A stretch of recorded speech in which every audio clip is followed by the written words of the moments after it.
Welcome, dear listeners, to Satanists Nextdoor. We're your hosts, Lillian Levine. And Tommy Levine.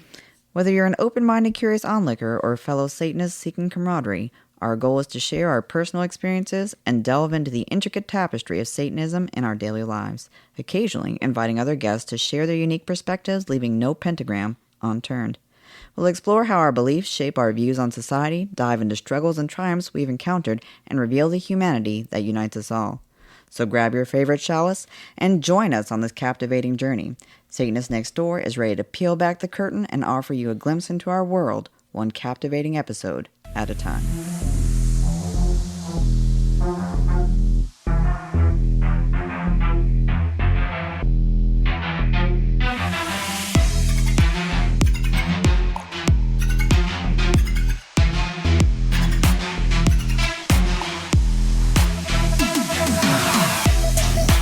Hello and welcome to another episode of Satanist Nextdoor.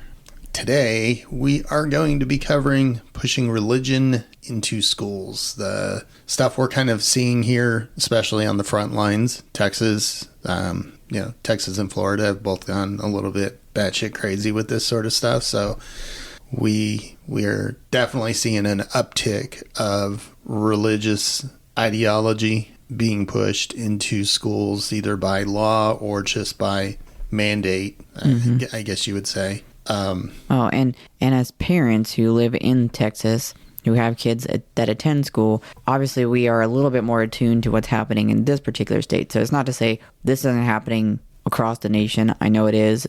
Multiple different states are dealing with it from different vantage points. But for us, there's been a huge amount of religious-leaning laws that were pushed towards schools in this last session in specific. Yeah, some of them got through, some of them didn't. But because they didn't doesn't mean that they stopped. When they don't, they just kind of go back to the drawing board and say, okay, how can we get these other 4 people on board or whatnot in order to get this passed? Yeah. So it's just because it doesn't win the first time through is, definitely not necessarily a victory. It's more of a regroup for them. No, and I think as we'll later discuss, we're going to talk about how this has been an ongoing problem. And usually, it wasn't even about religion in the first place. Religion was used as a way to toe in the door different things at different points in time and to really test the waters to see how far they could push things. They being individuals that were hell-bent on putting religion into school. It's not every religious person. There's plenty of people I've heard that are incredibly religious, some of them being devout Christians that were against a lot of these things. Yeah, and I guess, my opening statement when it comes to religion in schools, and when we say schools, we are talking public schools. Mm-hmm. So public schools, which are supposed to be secular. Private schools, do what the hell you want. That's if you're sending your kid to a private school and it's a religious school, you made the choice, you're paying for it. That's what you want them to do. And then, if you're not happy with that, you can always remove them from the private school. But yeah. And I'm not going to, I know what you meant, but we don't mean do whatever the hell you want, as in we don't care what happens to those kids. We mean, you have the right to remove your kids at any point in time, and I would hope for the amount of money you pay for private school, you checked it and you were either fine with it or whatever. Yeah. And so, with public schools, they are supposed to be secular. And so when I hear parents complaining that they've taken God out of the classroom, or, we need more religion in school, or God will stop the mass shootings in schools. Oh, well, the first one to that, if God's going to stop mass shootings in schools, then why isn't God stopping pedophilia in churches? That would be my first question to that, because, obviously it's not working there. But if you want your child to have a religious education, it's really, really pretty simple. Enroll your child into a religious private school. Mm-hmm. Maybe sometimes they're too expensive. Okay. Tell your pastor to sell one of his mansions and lower the price of the school. But you don't punish everybody else in the state because you want your child to have a religious education, and you want that religious education to happen at public school, which is supposed to be secular. Yeah. And to be clear, I have no issue with education including religion. But if you're going to include religion, then it has to encompass all religion. And it has to be as unbiased as possible. And when we're using faith as the position we're coming from, it's going to inherently have a bias. And that doesn't allow kids to formulate thoughts about what they really understand or believe when it comes to religion. Yeah, I mean, I'm kind of on the fence whether religion should be taught in school or not. I understand where you're coming from, where it does have historical value, it has educational value. The problem that I run into is I just know people, and I just know that, okay, they're going to be like, oh, well, we've got to cover all of them. So Christianity is going to get 95% of the time, and then we're going to shove all the other religions into the 5%. So. Right. And that's where it becomes very tricky. I just feel like historically, religion is a very important component on just development of countries across time. So to ignore the parts that religion played would be really stupid, in my opinion. And if you're going to discuss them, people have to have a basis to understand what they mean. And that's also tricky because every religion we have today was different 10, 20, 30, 40, 50 years ago. And as far back as you want to go, they've evolved to a degree over time. I mean, like the evangelical movement obviously is not the same as the, Catholic beginning that a lot of people had.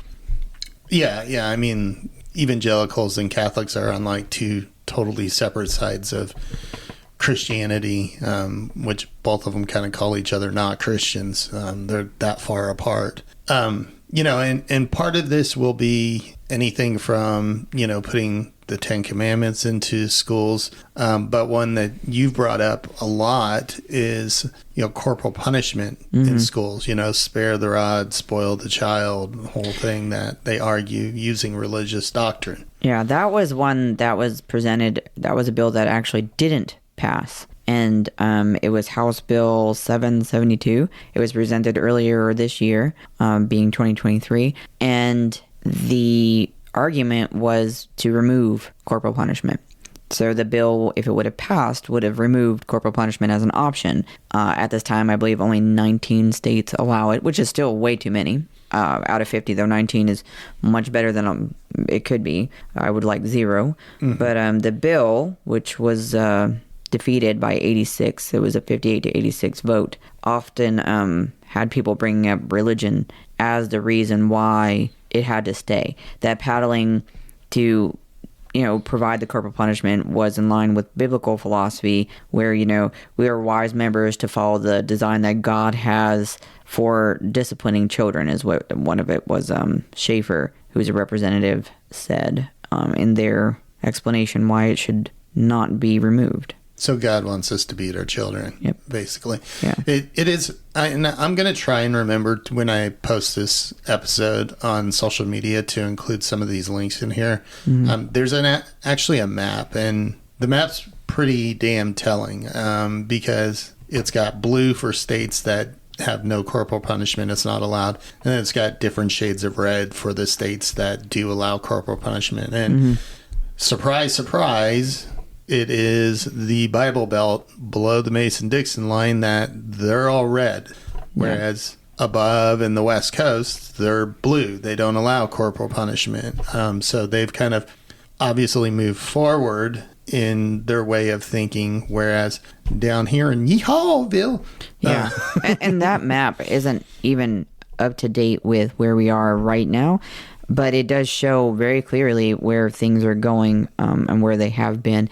And it was interesting. There was someone that wrote an article and they were talking about the resurgence of corporal punishment, which is something that was, troubling to me. And it was an NBC News article that was written last year. And the individual was talking about what they had seen when they were, younger. It was S.C. Beckner. And S.C. Beckner wrote, it's been 37 years since I was paddled at the age of 13. After running away from the residential Christian school I've been sent to by my parents for being emotionally out of control and refusing to attend school. Now again, the statistics that we'll share with you do not share private schools like Christian schools, so you won't be able to see what those statistics are. Most of them do not report. The man who hit me with a wooden paddle, air holes drilled into the ends for a better swing, was a hulking church deacon in a 3-piece suit. He stood at 6 feet 4 inches tall, with broad Neanderthalish features in comparison to my less than 5 feet 90-pound wayfish frame. "This is going to hurt me more than it hurts you," he said, followed by, "I'm doing this because I love you, little one." Then came the first swing of 3 that lifted my body, bent at the waist over the back of a chair, off the floor. Large knotted blackberry blue bruises rose on both sides of my buttocks, preventing me from sitting down for days. And we'll try to share the article so you can read it yourself. But again, this came out last year. At this point, it's been 38 years since. It was 37 last year. So they went into their experience, and it was traumatizing, and they share a lot more than that. And they also touch on the fact that everywhere else at this point, prisons, juvenile prisons, adult prisons, military boot camp. Yeah, you cannot inflict this type of physical pain on somebody, and that should really startle people, especially when people that are championing this are quoting the Bible. And it's not just Texas. Oklahoma, they had the same sort of thing that we did, where they were trying to get rid of corporal punishment in school. And again, they had an individual that quoted the Bible and talked about how, they said that, let's see, where was it? Jim Olson, a Republican representative, quoted the Bible verse from Proverbs, "The rod and the rod proof gives wisdom." And he then went into more specific detail. Proverbs 29, "The rod and rod proof give wisdom, but a child left to himself bringeth his mother to shame." So that would seem to endorse the use of corporal punishment. And again, this is being used to tell people that it's okay to do this in public school. And as you said, public school is secular. We've got people of about any faith you could imagine that attend school. And what does that say to them? Yeah. Now, I do believe in Texas you have to sign a form to... Yeah, it's either an opt-out form or an opt-in form. Yeah, I forgot which one it was, whether it's you opt in or... I think it's opt-out. Opt-out, you know. I forgot which one it was. But still, either way, that's still pretty screwed up. I think we have well enough psychiatric data to show hitting children is not positive. It doesn't get positive results. It doesn't help at all. And obviously, if, like you said, if this isn't allowed in military boot camps, if it's not allowed in prisons, in juvenile halls, or, any of these other places, yet we still allow it in our schools, and yet the conservatives are going to be like, the children are our most precious gift, so we're going to beat them. It does come across really disingenuous. If they're this wonderful, precious gift, why would you want to inflict trauma? And I don't know. It doesn't make sense to me. I'm not going to tell people how to parent, but I'm damn well going to tell you that beating the crap out of your kids is not parenting. No, definitely not parenting. And you found something really, really interesting because, when we talk about religion in school and this whole thing about pushing religion in school, people think this is like a pretty new sort of thing, but you actually found historical documentation that went all the way back to something like 1840s. Where this was a religious fight in school over Bibles and religion being in school. Now, if I remember correctly, it was like the type of Bible, because it was like Catholic Protestants versus Catholic, yeah. But just the fact that we've gone since the 1800s, there's been this discussion of religion in school, what kind of religion, and in this case, you tell me it started a whole riot. It did. It was really crazy. I had never heard of the Bible riots before. I mean, I don't know. Maybe they just skipped that because they just didn't want to get into it. But when in May 1844, riots broke out in Kensington, Philadelphia, or the Kensington region. It was known as the Bible riots, and it lasted for 3 days. It involved American-born Protestants and Irish immigrants. And it was interesting because it was, I think, much less about the Bible being in school, because at the time you could have biblical education. It was the fact that the individuals that had been born over the years in the Kensington area and felt they had inheritance through that birth began to feel a bit of competition between the Irish settlers that were coming to the area. And so even though they had worked with these folks and they had done all these different union strikes together, and they had worked really well together to continue doing things and making progress. It wasn't until the Irish population that was coming to the region began to outpace the existing people there that they started to then use that as a way to, I guess, essentially start a war between the two as a way to try and stop the workers from taking their jobs. I mean, it read just so much like if I read this, I'd be, taking the Bible part out, but the reason for it just sounds exactly like the conservative talking points now about the border. It's like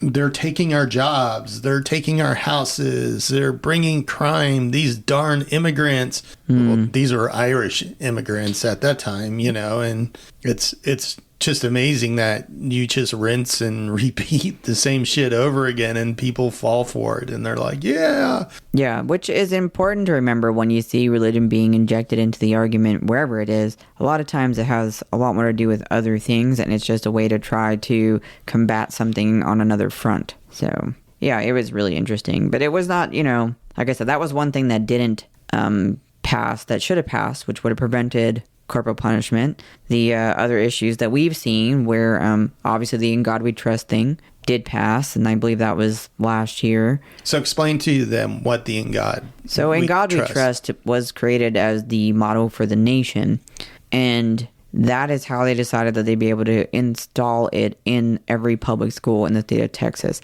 And by installing it, it means that someone had to donate to them a very specific size, type, font, coloration, framed In God We Trust, and that would have to be displayed in a prominent public area of every public school in the state. And yes, people absolutely did spend a crap load of money to create these and hand them out, and if they were provided, it couldn't be denied, it had to be put up. So that was an area that they did win that, and you can't really fight it on the stance that it's indoctrinating kids or placing religion in school, because again, it became our national motto quite a while back, and so they got around it that way.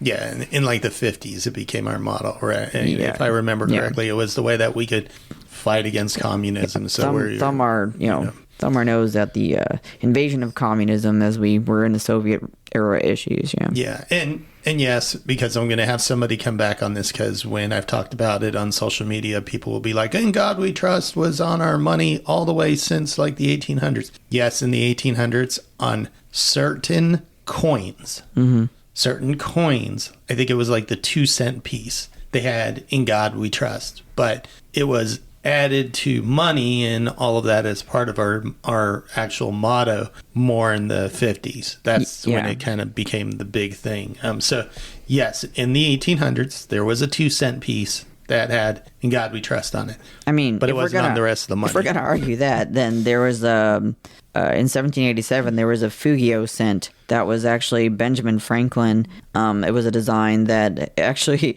says, mind your business on the coin. And I honestly think I'd like to see that one come back. So definitely. Can we get mind your business on all of our money moving forward? Yeah, literally, it's really cool. If you have a chance to go look at it, on the one side it says we are one, and it has 13 chain links. And the other side, it says, mind your business, and it shows a sun and a sundial, and it's really cool looking, 1787. So I would not have been sad if we had kept that as, our tokens. Yeah. I'd love to see mind your business on my money rather than In God We Trust. Yeah, that would be a lot of fun, honestly, but yeah, I digress. I know that's not exactly what we're talking about, but, it's a poor example of why we should be putting it up there. And it was definitely a way to try and end around people's disfavor of just indoctrinating or forcing a specific religion on people. Yeah. And again, as we talk about some of these things, it depends on, again, this kind of depends on where you live. If you're in a more conservative state, I would say these things are either happening or they're in process. And they're kind of using states like Texas and Florida to test the waters and see, okay, what do we need to do to get this pass through because, they do a bunch of trials in Texas. When it finally passes in Texas, they know, okay, these are the things that people objected about it. So they know how to put the bills together in a better way in the other conservative states as they move forward. But I would say if you're not in a conservative state and you're in a more liberal state, doesn't necessarily make you safe, because as we've seen over time, they're able to, the conservatives and the Christian nationalists have been able to get laws moved into non-conservative states just through other means. Either they get the Supreme Court to knock something out, Roe v. Wade, or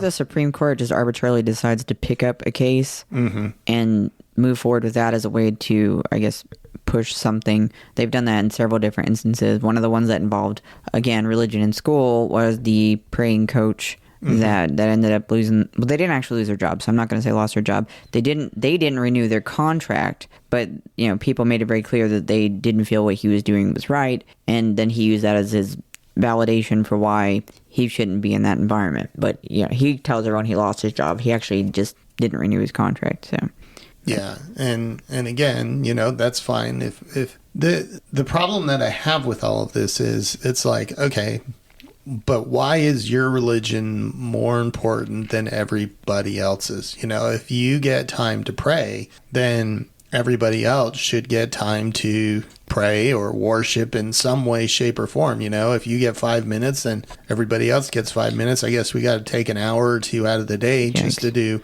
religious worshiping in school, where it's really not supposed to be part of the school curriculum. Well, and I think that's one that didn't pass. I'll have to double check. That was something they did want to do in Texas as well, where it wasn't just that they could have Bibles in school, which, again, fine if you're using it as part of a comprehensive curriculum that is discovering different aspects of all religions, but one single religion's Bible does not belong as a school endorsed book. But they wanted to allow prayer over the PA system. They wanted to allow prayer time for teachers. They wanted to allow in a much more aggressive fashion. I have zero issue with people having time in the day, and I mean small amount of time, to pray to whatever gods, deities, belief systems they have silently. Zero issue. That is your time to center yourself or focus on whatever or worship whatever. Fine. But that's a silent moment. And it should be. It's between you and whatever it is that you're trying to connect with.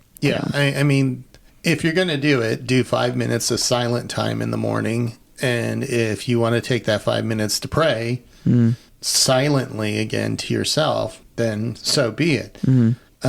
Definitely shouldn't be over the PA system. Definitely shouldn't be led by the teacher or influenced by the teacher either. And that would be just the other thing that I would say would happen is, a teacher would take it upon themselves to influence it, because we've seen all sorts of shit from teachers. Literally, we've dealt with it. We've had a teacher who did end up getting fired, and I was very happy about that. I was sad that they put themselves in that position. Of course, that's not what you want. But I had one of our kids was very sick. They were not doing well in class, and I would often go and pick them up from school, and this teacher decided to give them a Bible and ask if they could pray. And again, it's up to our kids what they want. My kid expressed they were incredibly uncomfortable with the situation, that they kind of tried to say no thank you, and that it was pushed on them, and that's when I had an issue. If the teacher had handed it to them and they had taken it and it had ended right there, I wouldn't have cared, because that's up to my kids. But the minute that they're made to feel intimidated, like they have to participate in something or they have to do something or accept something, now we're getting into a bit of a problematic area for me. Well, and this was in elementary school, and I would actually sort of counter-argument a little that I would have even had a problem if they would have handed her the Bible, because in elementary school, most children are taught to obey the teacher and to obey the adults. So they're going to, by default, just go along with what the teacher wants.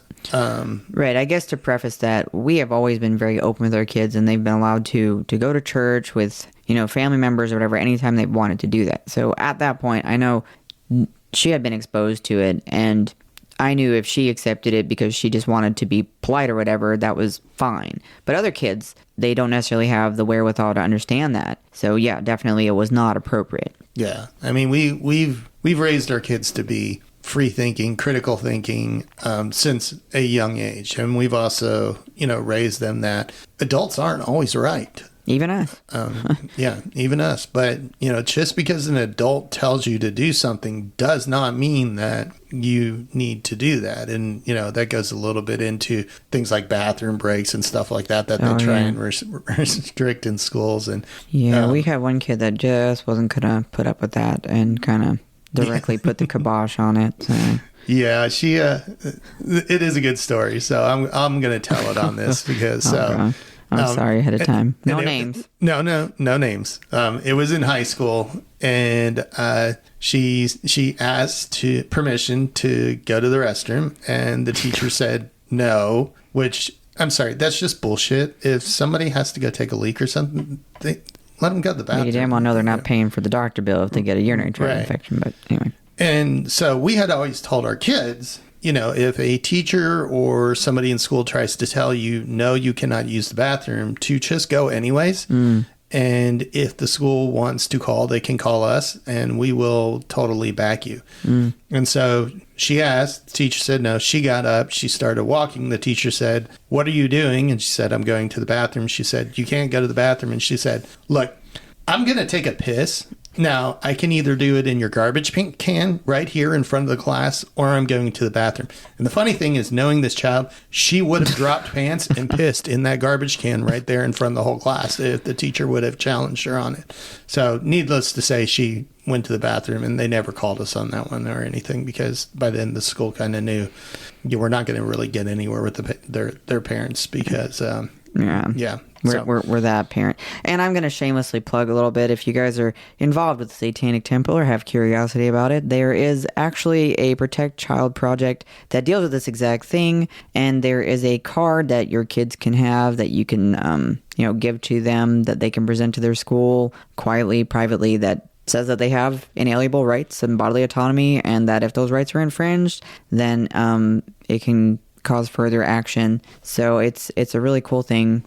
You can check that out on their website, and they've got their campaigns, and it's listed under there. So yeah. So back to the type of shit that they're trying to push in here. So God, we did the In God We Trust. That one passed. Yeah, we talked about the 10 Commandments. Corporal punishment Was another one that they tried to do. So 10 Commandments they tried. That failed. And I was really pleased. I do not have the gentleman's name, but he was a Republican, a Christian Republican that is actually in our Texas legislature. And they pushed back and said that they disagree with it for a number of reasons. It was idolatry, not adultery, where you're worshiping something else, and putting it in there was not in line with their beliefs, and that there was a lot of really great arguments made by this individual, and he was really well spoken. He countered it very well against the person that was introducing it. But the gist of it was that every classroom, and not just in a building prominently placed, every room in the school would have to display prominently the 10 Commandments. Now, again, this is public school, a secular public school. And I would totally expect that if you were sending your child to a Catholic or a Christian school. Okay, you sent them to a Catholic Christian school. Of course, they're going to have the 10 Commandments on the wall. But in a public secular school where you have people of all denominations, all religions, even atheists, everything from that through, why would you put one religion prominently on the wall? Well, that is just wrong. And I don't know what people think of Texas. I'm sure a lot of people that aren't here have ideas, but we have a very diverse population. And even where we are, which is outskirts of the Houston area, we have every type of denomination of child that attends a school. And I don't know what a difficult position it would be as a student who, otherwise would look at their teacher and you either like them or you don't, whatever. But then if you know that they're pushing a particular belief and it's not one you share, and they seem to have, a particular favoritism towards other kids that do share that belief, it's going to put you in a very awkward position. It's going to make you incredibly uncomfortable. And the more that's pushed, the more you're going to isolate other people and other thought. Yeah. I mean, I can totally see teachers using that in a discriminatory manner, even when it goes to grading papers and stuff like that. I mean, it's human nature. You know, we've seen centuries of how people from one religion treat people of another religion a different way, you know? And so to think that most people will be able to compartmentalize themselves and not do that is just asinine. You know, it's human nature. It's what they will do. A lot of these religions are taught that they are the truth. I mean, I've actually gotten in conversations with people who claimed not to be religious. So I'm like, okay, you're not religious. You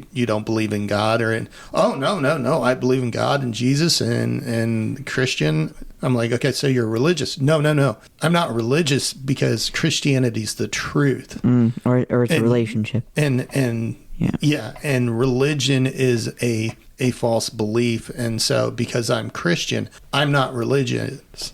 I follow the truth. And to me, that's just complete and total bullshit. It's like, no, you're religious. Now you're just trying to, you know, play games with words. Right. So. And there were, in my childhood, I can say, teachers that were obviously religious, but they didn't overly, you know, push that out there, and they just exemplified that belief in their actions, which I am totally fine with. I'm totally fine with that. It's when you start pushing it and expecting kids to learn it, or using your Bible as a way to push an opinion or thought or to make people feel uncomfortable, then it's just gross. But we're way off topic. Yeah. So yeah, it was that we talked about the campus setting aside time for employees to read the Bible or religious text and pray. That one actually never passed it passed the Senate, but it didn't go further than that. Then we talked about the 10 Commandments. That one did not pass, thanks to a lot of people having positions that they shared. I know I wrote something. I believe you wrote something. Multiple people wrote something. There was a period in Texas where you're allowed to submit your own statement about a law. Not everything that's put up for voting is given that opportunity, but this one was. And so, yeah, I definitely did that. And then there was what was the other one? Oh, chaplains. The chaplains in school. Yes, the chaplains replacing counselors. That one was really crazy to me. Now, this did pass. It was Senate Bill 763. You can look this one up. It allows for Texas schools to use safety funds. Again, safety funds. That's what allows your kids to have security and other things that are necessary. And I don't know if you've kept up, but there's been a lot of issues in these schools. But, Anyway, it uses safety funds to allow for schools to pay for unlicensed chaplains to work in mental health roles. Now, mind you, these individuals are not trained in child psychiatrics. They're not trained in child development. They are not understanding those important things that one would want, you know, a counselor role to have. And they don't have to be involved in a certified program. You even said unlicensed. Yeah. So no licensing, so unlicensed chaplains. Yeah. To replace school counselors. It was delayed because some House members wanted an amendment to require chaplains to have accreditation, and that was defeated.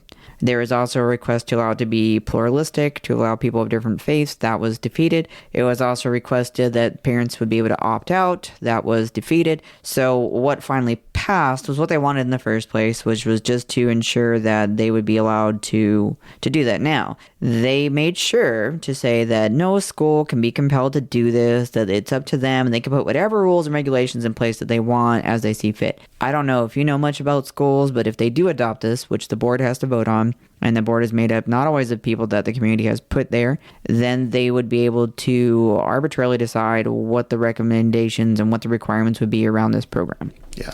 And in a state like Texas, I can guarantee you that a lot of these schools will adopt this program. And so instead of having trained, licensed school counselors, you are going to have unlicensed chaplains in the school. And again, unlicensed chaplains also are not mandatory reporters. Yeah, that's another important thing, that they don't have to report abuse or of physical or sexual abuse at all. So, and another really important, kind of scary thing for me, and I don't know how much of this program will be adopted into a school. I don't know that it will be adopted anywhere.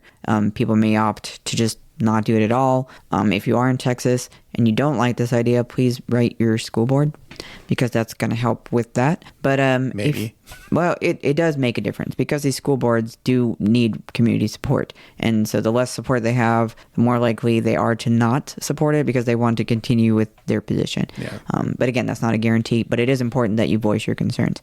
But the issue I have is, what about kids that are struggling with very intimate issues or having problems at home? If you start saying things that are very obvious platitudes and dismissing it or telling them to pray about it and not providing them useful, applicable, helpful information, then what is that going to do to a kid's confidence? How does that affect someone that's dealing with suicidal ideation or that's struggling with sexual identity? Things that are going to come up and would normally be someplace they could at least have a starting point to learn or to get other resources to deal with. Right. I mean, they're supposed to be able to go to a licensed counselor who is supposed to be unbiased. Now, we know human behavior, but if you have a chaplain in there, that is a religious position. That is a person from a religious, I don't know what you want to say, religious community who is now going to be promoting their religious doctrine to children in order to fix their problems. My parents beat me. Oh, well, in Paul 3:29, you should read this and see, is there something you're doing that's causing your parents to act that way? Because spare the rod, spoil the child, and you just might be at fault for getting beat. And that's just total BS. I'm sorry. Yeah. That's just not going to fly. But in the Texas legislature, it did. And so, again, if you're not in these conservative states, I would still be concerned because these things have a way. And if you don't believe that Christian nationalists and Project Blitz and all of that sort of stuff is out there and they have a well-planned agenda to move this stuff nationwide, they do. They know where to start. They know where the path of least resistance is so they could get their claws in. And then all of a sudden from there, it starts to spread to other places and other places. Well, it's smart because they put things in, they'll present a Senate bill and a House bill, so they're hitting it from two different angles. But I did want to make a clarification and a correction. So I did find which representative it was that fought against the Ten Commandment bill. It is a Democratic State Representative, James Tallarico, from Austin. Yes, from Austin. I can hear some of you folks sighing. But they accused Republicans of trying to force public schools to display it. And then they went on to say that they were a devout Christian and that, to me, it's not only unconstitutional, it's un-American and deeply un-Christian. And I say this because I believe this bill is idolatrous. I believe it's exclusionary. I believe it's arrogant. And those three things in my reading of the gospel are diametrically opposed to the teachings of Jesus. So I will say I very much appreciate this individual for standing up against one of these bills and the way that they did it and the professional way that they addressed the situation. Okay, so he wasn't a Republican. He wasn't a Republican. It was represented by a Republican who admitted it. It was Candy Noble who submitted this and championed it. So, yeah, they spoke up against the person that was submitting it, and they really did a great job. There's some video out there of their speaking. I just couldn't recall it, but it's Representative James Tallarico, Democratic representative out of Austin. So, but they are Christian, yeah. and I kind of love it when Christians defeat other Christians on things that, should be defeated, because at the end of the day, if you look at least the words that they have in their Bible about the type of person Christ was, I don't really remember anything in there where Christ said, go ahead and indoctrinate kids in school with this, Well, and this is where I do kind of push back because there are people that are religious that fight back against this. It was really, and if you are a Christian, you're listening, thank you. But the way that he did this is he actually quoted a Bible verse. He used it to say, this is why this is wrong. It was Matthew 6:5. Don't be like hypocrites who love to pray publicly on street corners. When you pray, go into your room and shut the door and pray to your Father who is in secret. And it just went on to talk about things like that. But again, so eloquently utilized the true teachings based on their personal interpretation of their religion. And I say true teaching not to say that it is true or truth, but based on what they believe the Bible is trying to express, that it was something to be personal and private, and that when you lord it in front of other people, you're actually demeaning the faith that you supposedly follow. But again, this was one of many bills, but it wasn't like, if it wasn't for people like him, who was publicly happy to come out against it, we would not maybe be in this position, and we would now be dealing with, well, what do we do in a couple of weeks when our kid goes back to school? Yeah. And so there is a lot of religious ideology being pushed into the schools, and then the one that we hear out a lot on the news is all these book bannings and things like that, and I think that'll be its own subject. Yeah. I know there was a temple service that myself and a few other ministers were able to speak on, and it specifically talked about the book bans, and we were of very different opinions on how to handle some of that, but we all agreed that it was very concerning. Some of us did not think it was fair to remove the Bible based on the context of what they said was an inappropriate book. And I understand why. Myself, I believe that if you're going to say these are the restrictions and the Bible happens to fall under that, then it too should be removed. Yeah. I don't think you'll get... I don't think removing the Bible is a way to try and get empathy, because I think a lot of these people are way beyond empathy. Mm-hmm. I think it's more of, no, you have to play by the same rules. And so if these are the rules you set up for everybody else, well, guess what? The rules apply to you too. Oh, you don't like the rules? Well, that sucks. How about don't implement the fucking rules? Yeah. And to be clear, like some other people had said, I don't think it should be removed if it's not being forced on people. If people want it there and it's not mandatory in every class from being used to announce it from the loudspeaker, that's fine. The only time it should be included in a classroom setting is if it's with a bunch of other religious text and being discussed in an intellectual, non-biased comparative. But again, how realistic is that? Yeah, I just don't think that one's all that realistic. So, I mean, I think that's sort of in a very broad, the type of stuff that is going on right now. The ideology that we're seeing being pushed into schools, again, firsthand here on what I'd consider the front lines, which is Texas, because it's its own little sort of theocracy within inside of itself. And, so be aware, even if you're not in a conservative state, these are things that you need to be aware of, and just, is this something that you want in our country? We're not, this isn't how our country is set up. So no. And just remember, if you are a person that has a deeply held belief, that's great.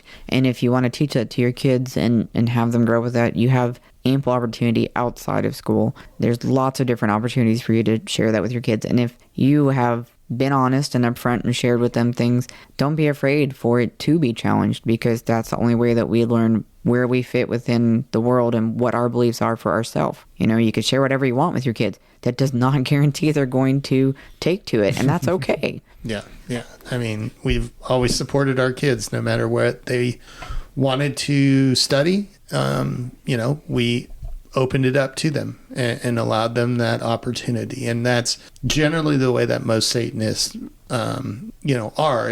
that we do not look to indoctrinate children. Children should be allowed to research and find their own path, and when they're old enough, make their own decision on that. So. Yeah, I mean, and before, they're going to start to assert who they are way before they're old enough, but definitely they're, once they're old enough to go off and decide whatever it is, if they want to start going to church or whatever, go do that. Yeah, but not in school. Yeah. And so, I think with that, we've covered a lot of this. We'll cover other areas like book bans and stuff like that at a later date, but I think we've done I think we've pretty much covered ground on what's going on here in schools. Yeah. So if you have feedback, thoughts, opinions, feel free to let us know. And if there's stuff you'd like to see us talk about, make sure to hit us up on social media or anywhere that you find us, and let us know what that might be. And we're happy to possibly go ahead and add that in to one of our next podcasts. Awesome.